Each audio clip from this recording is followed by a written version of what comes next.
انہیں میرے بیٹے کی گرفتاری کا علم ہو چکا تھا۔ جب میں نے انہیں صورتحال کی نزاکت سے آگاہ کیا تو انہوں نے مجھے فوراً وکیل بدلنے کا مشورہ دیا۔ میں نے کہا میں تو کسی اچھے وکیل کو نہیں جانتا۔ اس پر انہوں نے ایک لمحہ سوچا، پھر بولے آپ جا کر بیگ صاحب سے مل لیں، میرا سلام کہیں اور انہیں اپنے مسئلے کے بارے میں بتائیں، اور یوں میں آپ کے پاس آ گیا ہوں۔ ٹھیک ہے، پہلے والا وکیل کس پوزیشن میں ہے؟ وہ اب کسی بھی پوزیشن میں نہیں ہے، میں اسے فارغ کرنے کے بعد آپ کی طرف آیا ہوں۔ یہ کیس اب آپ کے ہاتھ میں ہے۔ یہ کیس کیسے میرے ہاتھ میں ہے؟ ابھی تک مجھے اس کیس کے بارے میں کچھ بھی معلوم نہیں۔ آپ پوچھیں جناب، کیا پوچھنا ہے؟ مقتول کون ہے؟ مقتول کا نام ایوب ہے اور وہ ایک اپارٹمنٹس بلڈنگ میں چوکیدار تھا۔ یہ اپارٹمنٹس بلڈنگ کہاں پر واقع ہے؟ اور آپ کے بیٹے کامران علی کا ایوب سے کیا تعلق تھا؟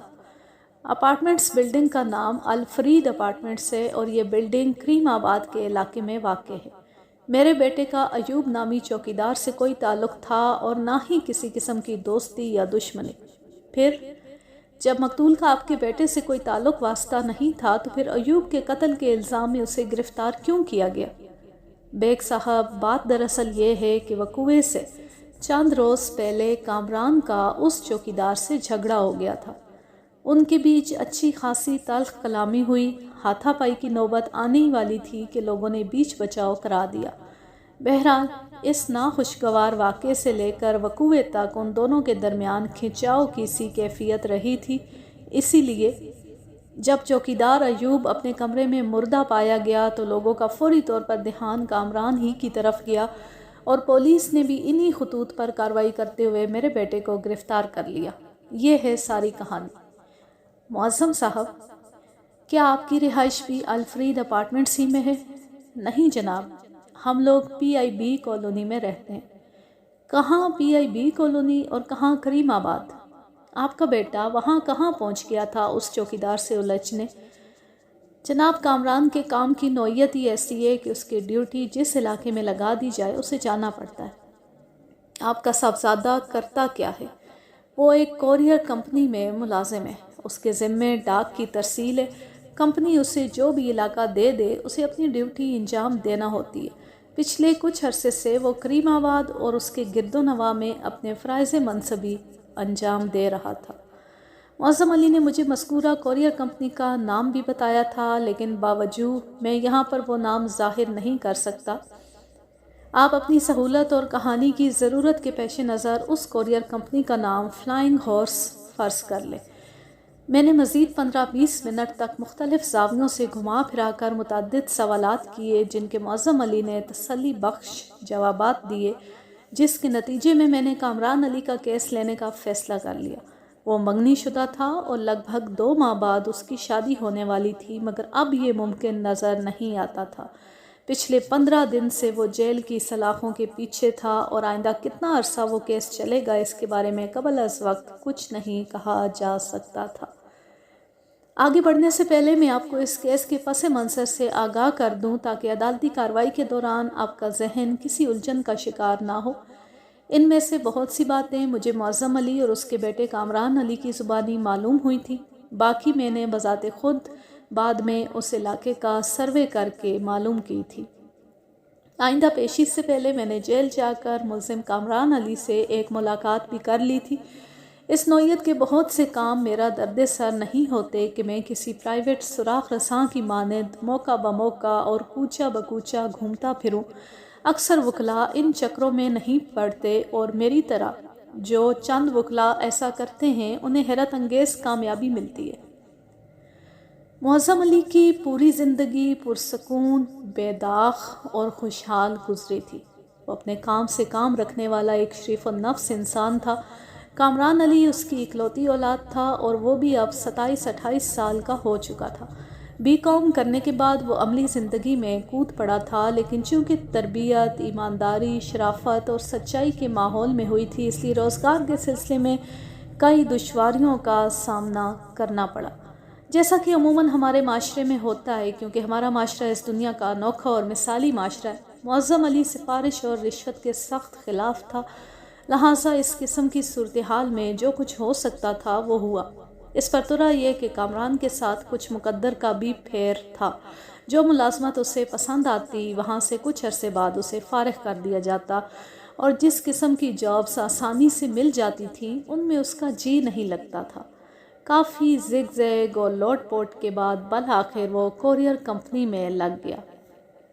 فلائنگ ہارس میں کام کرتے ہوئے اسے اب لگ بھگ 2 سال ہو گئے تھے۔ کریم آباد اور اس کے آس پاس کا علاقہ اس کی ذمہ داریوں میں شامل تھا۔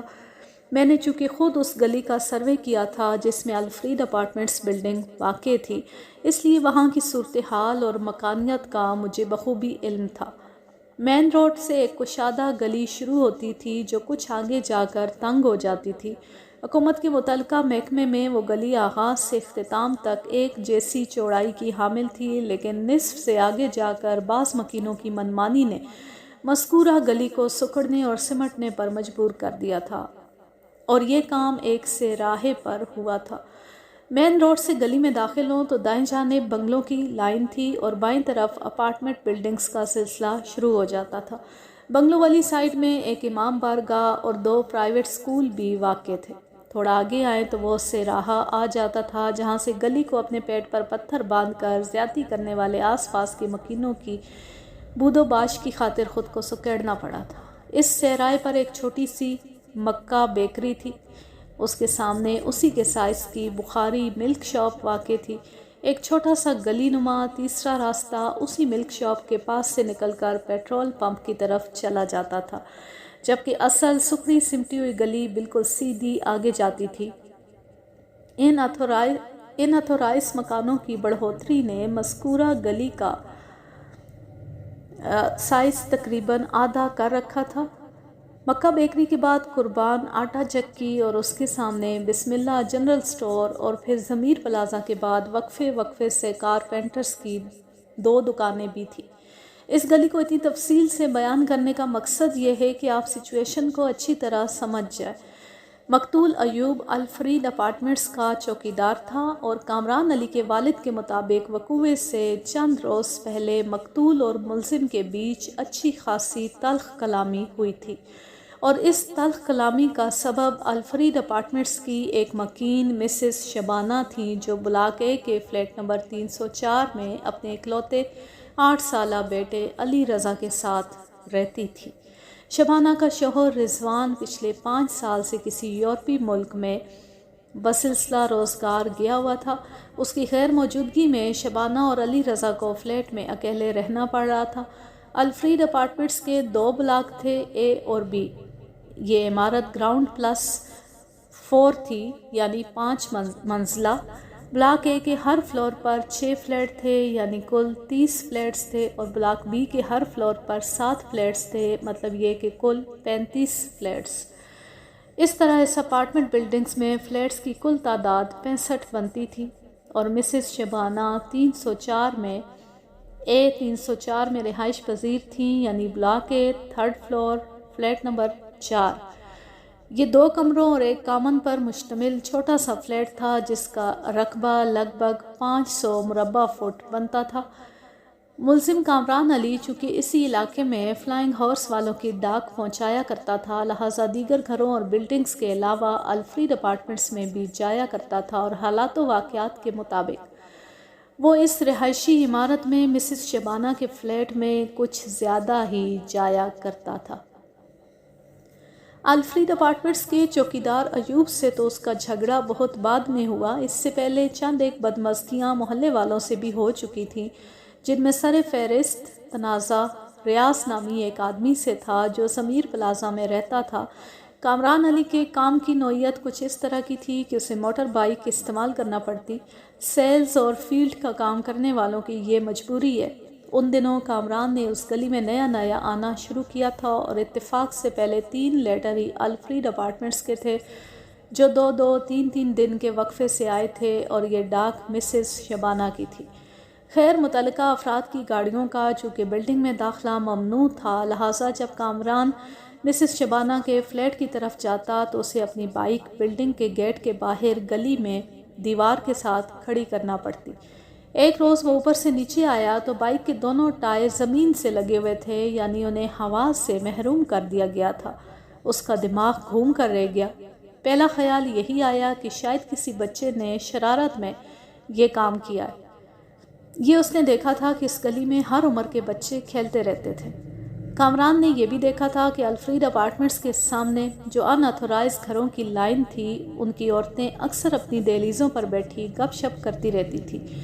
ایک بات ذہن میں رہے کہ الفریڈ اور ضمیر نامی یہ دو رہائشی عمارتیں بالکل روبرو نہیں تھیں، بلکہ ان کے درمیان پوزیشن کے حوالے سے 30-40 گز کا فاصلہ تھا۔ کامران چند لمحات تک پریشانی کے عالم میں اپنی بائک کو دیکھتا رہا، پھر وہاں سے رخصت ہونے کا ارادہ کیا۔ اس نے بائک موڑی تو اپنے دروازے کے سامنے بیٹھی ایک عمر رسیدہ موٹی عورت نے پوچھا، کیا ہو گیا بھائی تمہاری موٹر سائیکل کو؟ کسی بچے نے شاید اس کی ہوا نکال دی ہے۔ یہ بچے بڑے شیطان ہیں، پتہ نہیں آج کل کی اولاد کو کیا ہو گیا، کسی کی سنتے ہی نہیں۔ میں تو کہتی ہوں یہ بیچاری موٹر سائیکل ہے، اگر ان شیطانوں کے ہتھے ہاتھی بھی چڑھ جائے تو یہ اس کی بھی ہوا نکال دیں گے۔ مجھے تو لگتا ہے تمہاری موٹر سائیکل پنکچر ہو گئی ہے۔ اگر کوئی ہوا نکالتا تو میری نگاہ سے بچ نہیں سکتا تھا۔ یہ سب ہمارے سامنے ہی تو کھیل رہے تھے۔ اے بہن، تم نگاہ کی بات کرتی ہو؟ یہ ہمارے دور کے بچے نہیں ہیں جو ہماری پکڑ میں آ جائیں۔ یہ تو ایسی فنکاری سے کام کرتے ہیں کہ بس اللہ کی پناہ۔ دوسری عورت نے لقمہ لگایا۔ کامران کو ان کی باتوں اور تبصروں سے کچھ لینا دینا نہیں تھا۔ ویسے یہ بات اس کے ذہن میں بھی آ رہی تھی کہ ممکن ہے بائک پنکچر ہو گئی ہو۔ بہرحال وہ بائک کو دھکیلتے ہوئے مین روڈ کی طرف بڑھنے لگا۔ اس گلی سے باہر نکلیں تو چند قدم کی دوری پر ایک پیٹرول پمپ ہے، وہاں ایک مکینک بھی بیٹھتا تھا۔ اس نے یہی سوچا کہ پہلے وہ بائک کا کام کرائے گا، پھر آگے بڑھے گا۔ وہ ضمیر پلازا کے سامنے سے گزرنے لگا تو وہاں ریاض کھڑا دکھائی دیا۔ وہ ریاض کو نام سے نہیں صرف صورت سے پہچانتا تھا۔ وہ جب بھی اس گلی میں آتا تھا ریاض اپنے پلازا کے آس پاس کہیں نہ کہیں اسے کھڑا نظر آتا تھا۔ کامران ریاض کے پاس سے گزرا تو ایک تلخ خود کلامی اس کی سماعت تک پہنچی۔ ابھی تو صرف بائک کی ہوا نکلی ہے، اگر تم اپنی حرکتوں سے باز نہ آئے تو تمہاری زندگی کے غبارے میں سے بھی ہوا نکال دی جائے گی۔ کامران نے بے ساختہ پلٹ کر ریاض کی طرف دیکھا۔ وہ گردن اٹھائے آسمان کو تک رہا تھا۔ اس بات میں کسی شک و شبے کی گنجائش نہیں تھی کہ وہ دھمکی آمیز الفاظ ریاض نے کامران کے لیے ادا کیے تھے، کیونکہ اس وقت نہ تو کسی اور کی بائک وہاں کھڑی تھی اور نہ ہی کسی کی بائک کے ٹائروں سے ہوا نکلی تھی۔ ریاض کا یہ واضح اشارہ اسی کی جانب تھا۔ کامران کی سمجھ میں نہ آ سکا کہ ریاض کی اس سے کیا دشمنی ہو سکتی ہے۔ وہ کسی قسم کا الجھاؤ پیدا کیے بغیر خاموشی کے ساتھ بائک دھکیلتے ہوئے آگے بڑھ گیا۔ مذکورہ پیٹرول پمپ پر پہنچ کر اس نے اپنی بائک کا معائنہ کروایا تو مکینک نے اس کی بائک کو مرض سے پاک قرار دیتے ہوئے دونوں ٹائروں میں ہوا بھر دی۔ الفریڈ اپارٹمنٹ سے واپسی کے سفر میں وہ بڑی شدت سے سوچ رہا تھا کہ آخر اس شخص نے اس کے ساتھ ایسا کیوں کیا، حالانکہ وہ اس کے نام سے بھی واقف نہیں تھا۔ بعد ازاں اسے اس کا نام معلوم ہو گیا تھا۔ اس نے اپنے ذہن کو زیادہ الجھانے کے بجائے یہ فیصلہ کیا کہ اب جب بھی وہ اس گلی میں آئے گا تو ریاض پر نظر پڑتی وہ اس سے یہ ضرور پوچھے گا کہ اس نے اس کی بائک کی ہوا کیوں نکلوائی تھی اس لیے کہ یہ بات بالکل واضح تھی۔ ریاض نے بذات خود بائک کے پاس بیٹھ کر یہ کام نہیں کیا تھا۔ اگر ایسا ہوا ہوتا تو اس کا یہ کارنامہ ان عورتوں کی نگاہوں سے پوشیدہ نہیں رہ سکتا تھا جو اپنی اپنی دہلیز پر بیٹھی گپ شپ کرتی رہتی تھی۔ اس واقعے کو 3-4 دن گزر گئے۔ کامران ایک طرح سے اسے بھول ہی گیا تھا۔ کوئی ہفتے بھر بعد اسے ایک لیٹر ڈیلیور کرنے کے لیے اس گلی میں پھر جانا پڑا۔ لیٹر پر گولڈن اسکوائر کا پتہ لکھا ہوا تھا۔ یہ اس گلی کی آخری رہائشی عمارت تھی جس کے سبب مذکورہ گلی بند گلی کا اعزاز حاصل کر لیتی تھی۔ کامران نے دیکھا کہ ریاض اپنی بلڈنگ ضمیر پلازا کے سامنے ٹیلی فون کے کھمبے سے ٹیک لگائے کھڑا تھا۔ اس نے یہ سوچتے ہوئے خاموشی سے بائک آگے بڑھا دی کہ واپسی میں وہ ریاض سے بات کرے گا۔ ریاض پر نظر پڑتی بائک کی ہوا نکلنے کا واقعہ اس کی یادداشت میں تازہ ہو گیا تھا۔ واپسی میں کامران نے ضمیر پلازا کے سامنے بائک کی سپیڈ کم کی تو اس کے کسی سوال سے پہلے ریاض نے پوچھ لیا، کیوں ڈاکیا بابو، کافی دنوں سے بلبل کا کوئی لیٹر نہیں آیا؟ اس کے انداز میں زہریلا طنز گھلا ہوا تھا جسے کامران نے پوری شدت سے محسوس کیا۔ آپ کس بلبل کا ذکر کر رہے ہو بھائی، اور آپ کا نام کیا ہے؟ میرا نام ریاض احمد ہے، اور میں جس بلبل کا ذکر کر رہا ہوں وہ ادھر A304 میں رہتی ہے۔ بات ختم کرتی اس نے الفریڈ اپارٹمنٹس کی طرف انگلی اٹھائی۔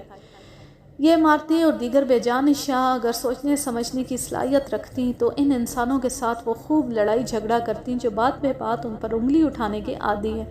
بہرحال الفریڈ اپارٹمنٹس کی 5 منزلہ عمارت نے ریاض کی حرکت پر اف تک نہ کی، البتہ کامران بخوبی سمجھ گیا کہ اس کا اشارہ کس طرف تھا۔ اس نے ریاض سے پوچھا، آپ مسز شبانہ کی بات کر رہے ہو؟ دیکھا، تمہارا دماغ ٹھیک ادھر ہی پہنچا۔ بھائی A304 میں تو مسز شبانہ ہی رہتی ہیں، میں وہاں ڈاک دینے جاتا رہتا ہوں، اس لیے جانتا ہوں۔ اس میں دماغ کے ٹھیک وہاں پہنچنے والی کون سی بات ہے؟ وہی تو میں بھی پوچھ رہا ہوں ڈاکیا بابو، کافی دنوں سے تمہارا اس فلیٹ میں جانا نہیں ہوا، کیا کوئی ناراضگی ہو گئی ہے؟ ریاض کا یہ انداز کامران کو سخت ناگوار گزر رہا تھا، لیکن وہ پھر بھی تحمل کا مظاہرہ کرتے ہوئے نرمی سے بولا، میرا کام کوریئر لیٹر کو اس کے ایڈریس پر پہنچانا ہے، میری کسی سے کوئی دوستی یا رشتہ داری تو ہے نہیں کہ ناراضگی کا سوال پیدا ہو۔ جب میرے پاس مسز شبانہ کے لیے کوئی لیٹر ہوگا ہی نہیں تو میں خواہ مخواہ اس کے گھر کی گھنٹی کیوں بجاؤں گا اور اس کے گھر میں جا کر کیوں بیٹھوں گا، ہے نا؟ میں صحیح کہہ رہا ہوں نا؟ کامران علی کوئی ننھا بچہ یا مٹی کا مادو نہیں تھا کہ وہ ریاض کے لہجے کی ٹون کو سمجھ نہ پاتا۔ اسے فوری طور پر یہ اندازہ ہو گیا کہ ریاض کو اس کا مسز شبانہ نے تیسرے پھیرے پر اندر بلا کر اپنے گھر کے ڈرائنگ روم میں بٹھانا پسند نہیں آیا تھا۔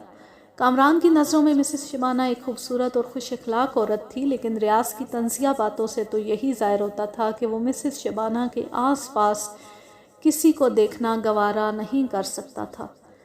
میں سمجھ سکتا ہوں کہ میرا مسز شبانہ کے گھر میں داخل ہونا آپ کو پسند نہیں آیا۔ کیا میں جان سکتا ہوں کہ آپ کا مسز شبانہ سے کیا رشتہ ہے؟ کیونکہ میری معلومات کے مطابق مسز شبانہ اور اس کا اکلوتا بیٹا علی رضا اس فلیٹ میں رہتے ہیں۔ شبانہ کا شوہر رضوان روزگار کے سلسلے میں ملک سے باہر گیا ہوا ہے، کراچی میں اس کی قریبی رشتہ دار نہ ہونے کے برابر ہیں، اور کریم آباد کی اس گلی میں تو بالکل نہیں۔ اس صورتحال میں آپ تو 2-3 ملاقاتوں میں آپ نے بلبل کا پورا شجرہ نسب بھی حفظ کر لیا۔ واہ بھائی واہ، وہ آپ سے تم پر اتر آیا تھا۔ مسز شبانہ سے میرا کیا رشتہ ہے، تم اس چکر میں نہ ہی پڑو تو اچھا ہے۔ ہاں یہ حقیقت ہے کہ تمہارا وہاں جانا مجھے بالکل اچھا نہیں لگتا۔ تم اس گلی اور اس علاقے سے دور ہی رہو تو تمہارے حق میں بہتر ہے۔ اس کے رویے کو دیکھتے ہوئے کامران نے بھی تم کا سیکھا پکڑ لیا اور یہ پوچھے بنا نہ رہ سکا، تو کیا اس روز تم نے ہی میری بائک کے ٹائروں کی ہوا نکلوائی تھی؟ اور واپسی میں جب میں تمہارے پاس سے گزر رہا تھا تو مجھے سنانے کے لیے یہ کہا تھا، ابھی تو صرف بائک کی ہوا نکلی ہے، اگر تم اپنی حرکتوں سے باز نہ آئے تو تمہاری زندگی کے غبارے میں سے بھی ہوا نکال دی جائے گی۔ لگتا ہے تم ایک عقل مند انسان ہو، مومنی خیز انداز میں بولا۔ اللہ کرے دوسرے عقل مندوں کی طرح میرا اشارہ تمہاری سمجھ میں بھی آ جائے۔ تمہارے حق میں یہی بہتر ہوگا کہ تم مسز شبانہ سے دور رہو اور کمپنی سے درخواست کر کے اپنا تبادلہ کسی اور علاقے میں کرا لو۔ کامران کو اس کی باتیں زہر محسوس ہو رہی تھیں۔ ریاض خاموش ہوا تو اس نے کہا، تم کون ہو اور تمہارا مسز شبانہ سے کیا معاملہ ہے؟ مجھے قطعاً اس سے کوئی غرض نہیں۔ جہاں تک میری نوکری کا تعلق ہے تم بھی کان کھول کر سن لو، میں اپنی ڈیوٹی کہیں اور لگوانے والا نہیں ہوں۔ اس علاقے اور اس گلی میں جس کے نام جو بھی لیٹر آئے گا وہ میں ضرور پہنچاؤں گا۔ وہ گھر مسز شبانہ کا بھی ہو سکتا ہے اور تمہارا بھی۔ اتنا کہہ کر کامران نے موٹر سائیکل سٹارٹ کی اور آگے بڑھانے سے قبل مڑ کر ریاض کے چہرے کی طرف دیکھا۔ وہ اسے گھورتے ہوئے منی خیز انداز میں اوپر نیچے گردن کو حرکت دے رہا تھا۔ کامران اس کی پرواہ کیے بغیر روانہ ہو گیا۔ آج کے لیے بس اتنا ہی، اب میں لیتی ہوں آپ سے اجازت۔ جانے خوش رہیں، شاد و آباد رہیں، ہنستے مسکراتے رہیں۔ اللہ حافظ، اللہ نگہبان۔